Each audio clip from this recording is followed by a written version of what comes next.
Today marks 3 weeks since Brian Laundrie was first reported missing, and as crews continue searching for him, protesters have gone to new heights to try to get this family to talk. They flew this banner over their house in Northport with the words, "End the silence, justice for Gabby." Investigators say Brian may have been the last person to see Gabby Petito alive. Adori Achumba joins us live now from outside the family's home. Adori, his dad helped investigators search for him yesterday. Today, though, was a different story. That's right. While there was no visual activity at the Carlton Reserve today, authorities tell us that the search for Brian Laundrie is still on. As you said, today marks exactly 3 weeks since Brian Laundrie's parents filed that missing person report. They said they last saw him on September 13 and recall that he is also a person of interest in Gabby Petito's disappearance and death.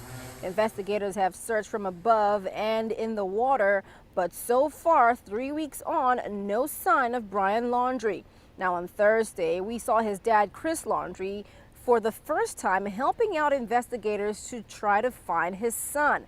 The family's attorney said investigators asked Brian's dad to point out trails and spots that Brian was known to frequent at the park.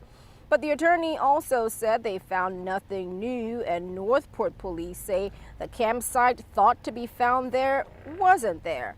Local law enforcement veteran Jesse Parks, a former detective with the Hillsborough County Sheriff's Office, says searchers are getting tired as the cost of the search continues to build.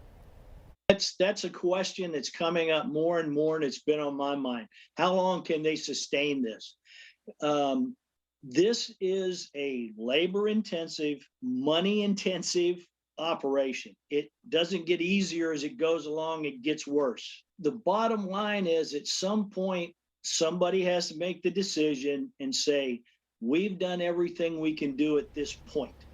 While the FBI has an arrest warrant for Laundrie over the unlawful use of a debit card, criminal defense attorney Andrew Puget says people shouldn't jump into conclusions. The state hasn't suggested or even made an argument that there's enough probable cause to say that it was him. So right now they're saying that based upon all the information they have, they've made no representation that there's enough evidence to say that there's a fair likelihood that he was involved in that crime. And at the Laundrie home here in Northport, it has also been pretty quiet, with the exception of a plane buzzing above with a banner that reads, "End the silence, justice for Gabby." And that banner was paid for by a group of TikTok users.